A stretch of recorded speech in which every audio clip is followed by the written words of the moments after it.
नमस्कार। BM daily disruptor dose number 14। तो 14 का मतलब है कि 14 दिन तक जो हमारा नया स्मॉल केस है बीएमडब्ल्यू डिस्ट्रप्टर्स वो ऑन रहेगा, उसके बाद बंद हो जाएगा। बीएमडब्ल्यू डिस्ट्रप्टर स्मॉल केस हमारा जो है उसमें हम उन स्टॉक्स में इन्वेस्ट करते हैं जो ऊंचे के बाजार में बुल मार्केट में उल्टे पुल्टे वैल्यूएशन पे आए थे और ऊपर से 30-40-50% डाउन है।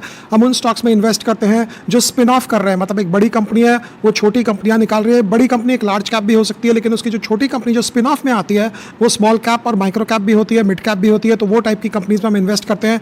बीएमडब्ल्यू डिस्ट्रप्टर स्मॉल केस तो बोलते हैं कि कोई 1824 में एक चिली का कोई बॉन्ड निकला था, चिली जो कंट्री है वहां का बॉन्ड निकला था, और चिली का बॉन्ड बोलते हैं 1000 पाउंड का एक बॉन्ड था। यू हैड टू पे जस्ट 10% डाउन, और बोलते थे कि इसमें जो इंटरेस्ट मिलता था वो 7% का गारंटी किया गया था कि 7% का इंटरेस्ट मिलेगा, और 10% डाउन जब आप देते थे मतलब कि आपने 100 पाउंड दिया और 1000 पाउंड का आपको बॉन्ड मिला। और ये जो 10% डाउन जो वर्ड दिया गया था, सब्सक्रिप्शन का शॉर्ट फॉर्म हुआ स्क्रिप। तो जब हम आज बोलते हैं कौन सी स्क्रिप लेनी चाहिए, it's script is not a stock, script है सब्सक्रिप्शन का शॉर्ट वर्ड। जो पार्टली पेड शेयर्स थे, फर्स्ट रादर मेरे ख्याल से दुनिया का पार्टली पेड का जो चक्री है वो यूके में स्टार्ट हुआ, जब साउथ अमेरिकन बॉन्ड्स के ऊपर उन लोगों ने स्टार्ट किया बॉन्ड्स को इशू करना। तो जब ये हुआ तो with in 3 months of issue, जो चिली का जो बॉन्ड था with in 3 months of issue, बोलते हैं चिली का बॉन्ड 1000 पाउंड से सीधा 250 पाउंड बढ़कर 1250 पाउंड बढ़ गया। मतलब जिसने 100 पाउंड दिया था उसको 150 पाउंड का इमीडिएट फायदा हुआ इन 2-3 मंथ्स। तो 2 महीने में 3 महीने में 150% का जब गेन हुआ तो पागलपंती छा गई लोगों में। अफरा तफरी इतनी मची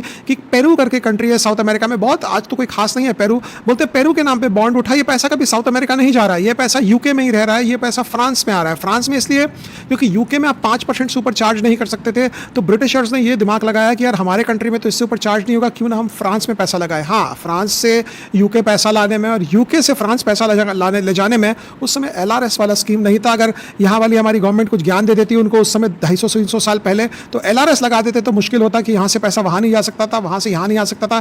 कैपिटल जिसको हम कहते हैं कि कंप्लीटली फंजेबल था, एक कंट्री से कैपिटल दूसरे कंट्री आता था और दूसरे कंट्री से वापस फर्स्ट कंट्री आता था। तो ये जब बॉन्ड की जब बात हुई कि फ्रांस में जब बॉन्ड का इशू हुआ और वहाँ से पैसा आया, और चिली के बॉन्ड को लेकर जब इतना जोर का हो हल्ला हुआ कि यार 2 महीना में लोगों के 150% के गेन्स आ गए, तो फिर बात हुई पेरू जैसी कंट्री है उसके नाम पे बॉन्ड उठाया जाए। पैसा कभी नहीं जा रहा है, ना पेरू जा रहा है ना चिली जा रहा है, बहुत थोड़ा पैसा जाता था।